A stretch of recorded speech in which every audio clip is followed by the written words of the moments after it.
కాళిదాసు భవభూతి కవులకు సంబంధించిన మరొక చాటువు.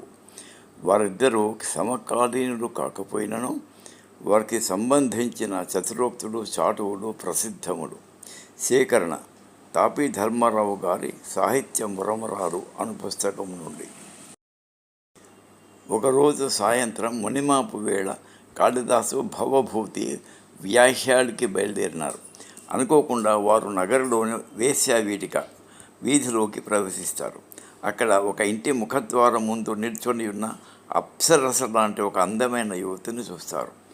వారిని చూచిన ఆమె కవీశ్వరుడు దారి తప్పి వచ్చినట్లున్నారని అంటుంది. ఆ తరుణి సౌందర్యానికి ముగ్ధుడైన కాళిదాసు ఆమెను ఇంకాసేపు చూడాలని మాట్లాడాలని అనుకుంటూ తనకు పత్రాన్ని సువర్ణవర్ణాన్ని అంటే తాంబూలము వేసుకొనుటకు బంగారు రంగులోని తమలపాకులు కావాలంటూ ఆమెను ఆకర్ణాంతాయతలోచనే అని అంటే వీణుల వరకు అంటే చెవుల వరకు సాగిన కన్నులు కలదానా అని సంబోధిస్తాడు. అంటే ఆమె అంత విశాలమైన కన్నులు కలది. ఆమె ముఖ సౌందర్యాన్ని ఆమె కన్నులు ఇనుమడింపజేస్తూ ఉన్నాయి. అంతటా భవభూతి కూడా ఆమె సౌందర్య ప్రలోభితుడై తూర్ణమానీయతాం చూర్ణం పూర్ణచంద్ర నిభాననే అని అంటాడు. అంటే తనకు చూర్ణము సున్నము. కాళిదాసు తమలపాకులు అడిగినాడు కదా, తాంబూలం వేసుకుంటకు సున్నము కావాలి కదా, కనుక సున్నమును తూర్ణమానీయతాం తొందరగా తెచ్చిపోము అని అంటూ ఆమెను పూర్ణచంద్ర నిభాననే పున్నమి నాటి చంద్రుని వంటి అందముతో నిభా సమానమైన ఆననే ముఖము కలదానా అని సంబోధించినాడు. భవభూతి అభ్యర్థనను విన్న ఆ సుందరాంగి చిరునవ్వుతో తన ఇష్టసఖిని పిలిచి కాళిదాసును చూపిస్తూ ఈ కవిగారికి చక్కని తమలపాకులను ఆ పండితుల వారికి సున్నమును తెచ్చివ్వమంటుంది. ఆమె కూడా సంస్కృతంలోనే చెప్పినది, కానీ ఆమె మాటలను తెలుగులో చెప్పడమైనది. ఈ సంఘటన ఇంతటితో ముగియలేదు. ఆ యవనాంగి కాళిదాసును కవి అని, భవభూతిని పండితుడని ఎందుకు తేడా చూపినది. తాపీ ధర్మారావు గారిచ్చిన వివరణనే ఇక్కడ తెలుపుతున్నాను. ముందుగా వారు తమకు కావలసిన దానిని ఎలా అడిగారు.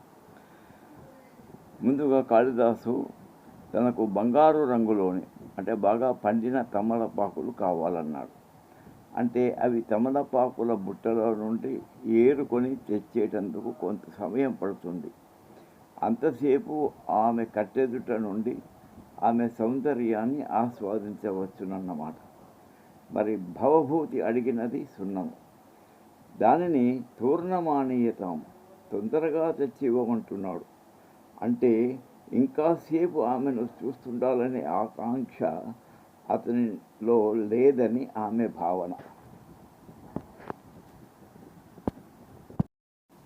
ఇక వారు ఆమెను సంబోధించిన విధమును పరిశీలించదము. భవభూతి ఆమెను పూర్ణచంద్ర నిభాననే అని సంబోధించినాడు. ఆనాడు పున్నమి అవునో కాదో గాని ఆ గోధూళి వేళ ఆకాశంలో చందమామ కనబడడు కదా. పూర్ణచంద్ర నిభాననే అనే ఉపమాలంకారము పున్నమి నాటి చంద్రుని వంటి ముఖము కలదానా అనేది సాధారణంగా కవులు ప్రయోగించే వర్ణనే కనుక అందులో ఆమెకు ఏ ప్రత్యేకత కనబడలేదు.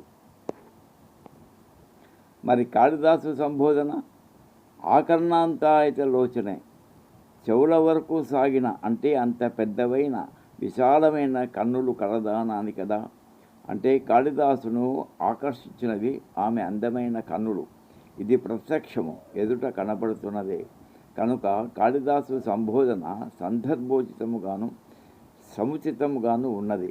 కనుకనే ఆమె కాళిదాసును కవిగాను భవభూతిని పండితుడుగాను విశ్లేషించినది. ఈ వివరణ అంతా తాపీ ధర్మారావు గారిది. వారు సాహిత్య మురమరాలు, దేవాలయాలపై బోతుబొమ్మలెందుకు మొదలగు పుస్తకాలు రచించినారు.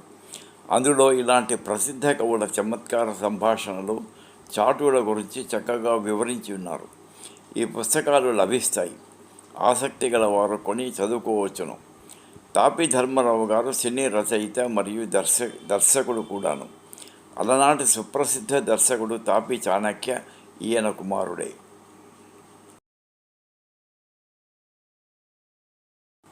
ఈ సంఘటన ద్వారా మనకు భోజమహారాజు కాలమున జనసామాన్యంలో కూడా సంస్కృత భాషకు సాహిత్యానికి తగిన అవగాహన ఆదరణ ఉండేదని, ఇంకా వేశ్యాంగనలలో కూడా నాట్య సంగీత సాహిత్యము మొదలగు కళలందు నిష్ణాతులైన వారుండినారని తెలియచున్నది.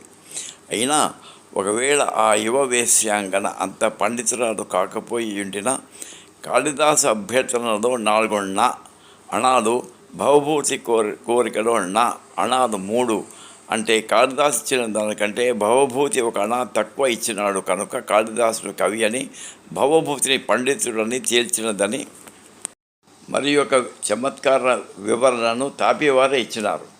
దీనిని కొంతకాలం క్రితం ఫేస్బుక్లో కూడా చూడటమైంది. ఇది కొంచెం